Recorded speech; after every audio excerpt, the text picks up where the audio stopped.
Ozzy Osbourne, born John Michael Osbourne on December 3, 1948, in Marston Green, England, grew up in a modest working-class environment in Birmingham's Aston district. One of 6 children in a cramped home, he struggled early on with dyslexia, bullying, and trauma, including sexual abuse. His mental health suffered, leading to multiple suicide attempts during his teenage years. After dropping out of school at 15, he bounced between jobs and was eventually jailed for theft, an experience that left a lasting impact. A major turning point came at age 14 when he first heard the Beatles' "She Loves You," igniting his desire to become a musician. By the time of his death in 2025, Osbourne had amassed a fortune of $220 million through music, endorsements, and other ventures. His music journey began in earnest in 1967 when he and Geezer Butler formed a short-lived band called Rare Breed. They regrouped with guitarist Tony Iommi and drummer Bill Ward to form Polka Tulk Blues, which would evolve into Black Sabbath by 1969. The group embraced horror-themed music and pioneered a dark, heavy sound that would help define heavy metal. Osbourne's haunting vocals, alongside Iommi's crushing guitar riffs, drove albums like Black Sabbath, 1970, and Paranoid, establishing their legacy. Albums such as Master of Reality and Sabbath Bloody Sabbath solidified their global success. However, inner tension and rampant drug use tore at the group's core.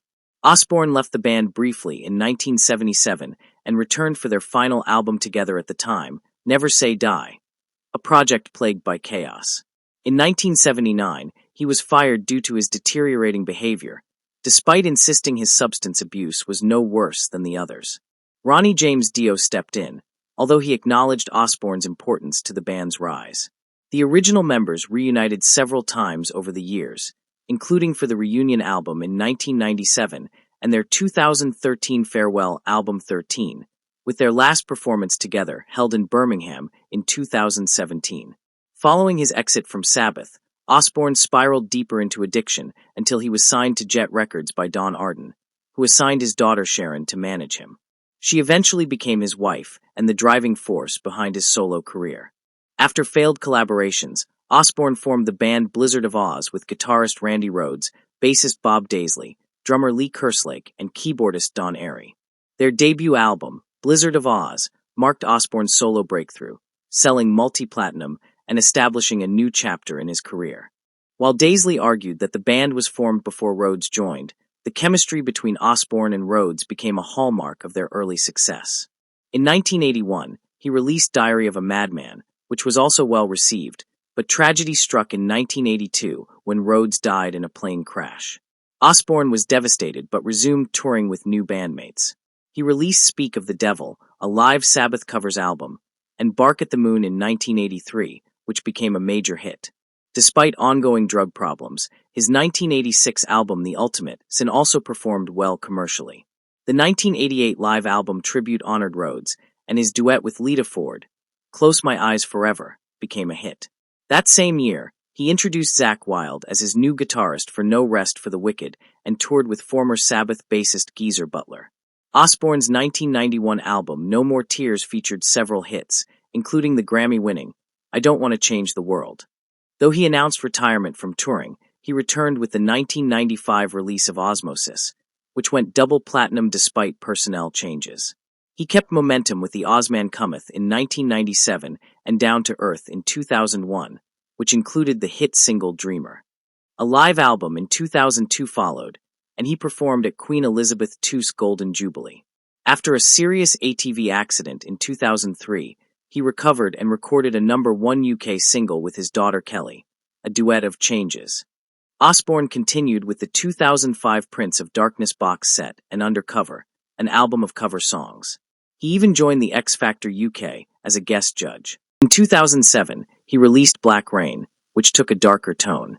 After parting ways with Wylde in 2009, he recruited Gus G for the 2010 album Scream, which featured hit singles and a music video directed by his son Jack. In 2014, he celebrated his solo history with Memoirs of a Madman, and by 2017, he was back touring with Wylde.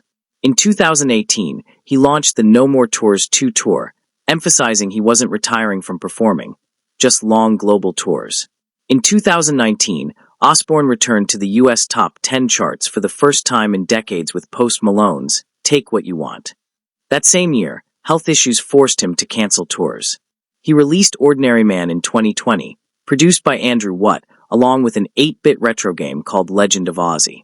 2 years later, he dropped Patient Number 9 and performed at the Commonwealth Games and the NFL kickoff event. By 2023, spinal injuries halted his touring, though he hinted at new music. Despite deteriorating health, he underwent spinal surgery and kept hope alive for another album. Rolling Stone ranked him number 112 among the greatest singers of all time. Outside of music, Osbourne became a cultural phenomenon.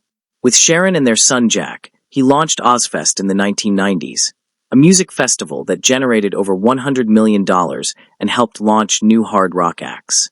He was also the first metal artist to surpass $50 million in merchandise sales. Ozzfest scaled down after 2005, but continued into the next decade. MTV's The Osbournes, 2002 to 2005, turned Ozzy and his family into household names. He made appearances in commercials, video games, and hosted major events.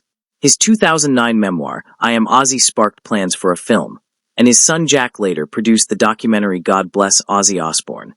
Together, they co-starred in Ozzy and Jack's World Detour in 2016 and participated in other TV and gaming projects. Controversy remained part of Osbourne's image. Religious groups accused him of Satanism, which he denied, saying he regularly prayed before performances. His onstage antics, biting the heads off a dove and later a bat, added to his wild reputation. The bat incident led to rabies shots, and the dove episode occurred while intoxicated at a business meeting. His personal life was chaotic as well.